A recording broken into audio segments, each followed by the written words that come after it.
तो उनसे चर्चा हुई। कई बार क्या है ना कि हम ये नहीं सोचते, अब मान लीजिए हमारे घर का दरवाजा माना ये है, हमारा अधिकार है, हम अपने घर में चाहे कुछ भी करें, हाँ जी के ना जी, किसी का भी राइट नहीं कहता, किसी का भी अधिकार नहीं है कि हम किसी के घर के दरवाजे पे जाके कोई भी उत्पात करें, है कि नहीं? तुम अपने घर में कुछ भी करो, लेकिन व्यक्ति औरों को दिखाने के लिए दूसरे के दरवाजे पे जाके उल्टे सीधे कर्म करना शुरू कर देता है। क्योंकि कुछ लोग होते, कहावत है आरे बैल मुए मार, ये एक कहावत है। जिन लोगों का कार्य ही सिर्फ विवाद करना है, ऐसा सोचते कौन है? जिनमें दिमाग की कमी है। तो वो क्या करते हैं, वो ऐसे ऐसे कर्म करेंगे जिससे कुछ लोग बोलें और फिर हम झगड़ा करें। अच्छा, ऐसा करते कौन है? जिनको ना तो अपनी इज्जत का ख्याल है, ना दूसरों की इज्जत का ख्याल है। लेकिन जो इज्जतदार लोग होते हैं वे झुक जाते हैं, समझ रहे हैं? हाँ, लेकिन इज्जतदार लोग झुक जाते हैं क्योंकि झुकने में ही ज्ञान है माता जी। वैसे हम आपको बताएं, क्योंकि प्रेम सबसे बड़ा हथियार है, और मुझसे ज्यादा तो आप अनुभवी हैं, है ना? आप मेरी माँ के समान हैं, माँ ही हैं आप मेरी, है ना? और आपको अपने जीवन का अनुभव मुझसे ज्यादा आपको है ना? पर मुझे इतनी सी उम्र में ये लगता है कि प्रेम सबसे बड़ा हथियार है। ये तो हकीकत है। मैंने एक बात कही भी थी अभी कि ये बताइए कि अगर हम किसी को आदर देते रहें तो वो हमको बेवकूफ समझने लग जाता है। लेकिन यहाँ पर एक कहा गया उनके द्वारा, संत ने कहा कि ऐसा है कि आप तो आदर ही दें, आप सिर्फ प्रेम ही बांटें। एक समय आएगा कि उसकी समझ में बात आ जाएगी। क्योंकि कहीं ना कहीं जैसे मान लीजिए हमने भी गलती कर दी, सामने वाले ने तो गलती की ही, अगर हमने भी गलती की तो मामला और बिगड़ जाता है। हाँ जी के ना जी? तो इसीलिए ये सवाल मेरे मन में था, मैंने किया भी उनसे। तो उन्होंने एक बात कही, बड़ी सुंदर संतों ने कही है कि आप सिर्फ प्रेम ही बांटे। क्योंकि एक मैं आपसे निवेदन करूं, एक संत ना एक गंगा जी में स्नान कर रहे थे। तो संत जब स्नान कर रहे थे तो किनारे एक शिष्य बैठा था। तो स्नान करते करते संत को एक बिच्छू दिखाई दिया। अब देखो, बिच्छू का क्या काम है? डंक मारना। बिच्छू के स्वभाव में ही डंक मारना है।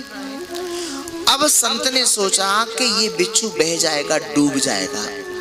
तो भगवत प्रेमियों, संत ने उस बिच्छू को पकड़ लिया, और जैसे ही पकड़ा तो बिच्छू ने डंक मार दिया। अब देखो जरा सोचिए, संत तो बचाने का काम कर रहे हैं और बिच्छू डंक मार रहा है। संत ने छोड़ दिया, मन में फिर भाव जागृत हुआ कि भाई ये तो बह जाएगा, डूब जाएगा। संत ने दोबारा उस बिच्छू को पकड़ लिया, और जैसे पकड़ा बिच्छू ने फिर डंक मार दिया। डंक जैसे मारा तो संत ने बिच्छू को फिर छोड़ दिया। अब बार बार संत पकड़े, बार बार बिच्छू डंक मारे। तो शिष्य बैठा था किनारे, वो कहने लगा, गुरुदेव मैं आपको काफी देर से ये दृश्य देख रहा हूं कि आप इस बिच्छू को बचाना चाहते हैं, लेकिन ये बिच्छू बार बार आपको डंक मार रहा है, तो बह जाने दो, इसे डूब जाने दो।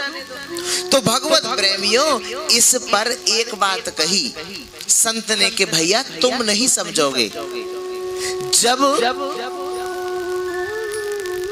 मैं इस बिच्छू को बार बार बचाना चाहता हूं, मैं भी जानता हूं कि ये बिच्छू बार बार डंक मार रहा है। तो ये बताओ कि जब ये अपने स्वभाव को नहीं छोड़ सकता तो मैं अपना स्वभाव कैसे छोड़ दूं? अच्छा, इन भक्तों के लिए जोरदार तालियां हो जाएं। बहुत सुंदर। हाँ, बैठिए, प्रेम से बैठिए। तो भगवत प्रेमियों, दोबारा सुन लीजिएगा, आप थोड़े से भटक गए थे। तो संत से शिष्य ने कहा, गुरुदेव इस बिच्छू को बह जाने दो। जब मैं बार बार मैं देख रहा हूं कि आप इसे बचाना चाहते, लेकिन ये बार बार आपको डंक मार रहा है। तो संत ने बड़ी सुंदर बात कही, बड़ा खूबसूरत जवाब दिया। संत ने कहा कि भैया तुम नहीं जान पाओगे। क्यों? क्योंकि जब ये अपने स्वभाव को नहीं छोड़ सकता तो मैं अपना स्वभाव कैसे छोड़ दूं? भाई इसका स्वभाव है डंक मारना और मेरा स्वभाव है बहते हुए को बचाना। हाँ जी के ना जी। लेकिन ये आपकी बात बिल्कुल सही है कि आजकल कोई सीधे व्यक्ति की कदर नहीं करता है, बिल्कुल बात ठीक है।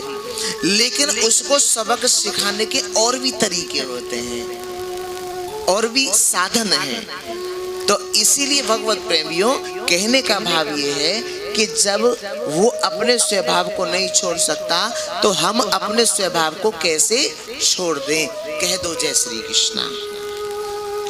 तो इसीलिए अहंकार अभिमान हम किसी का भी ना करें। देखो संतों ने कहा, सदगुरु देव भी बार बार समझाते हैं कि पद और धन ये सगे भाई हैं।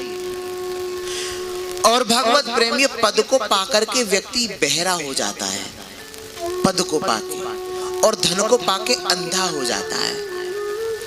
फिर उसे कोई गरीब निर्धन व्यक्ति नजर नहीं आता है।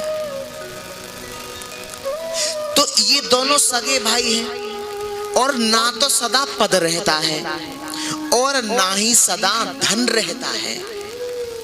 हमारे पिताजी एक बात कहते हैं कि जो आज गरीब है वो आगे अमीर होगा और जो आज अमीर है वो आगे गरीब होगा। यदि ये दोनों ही,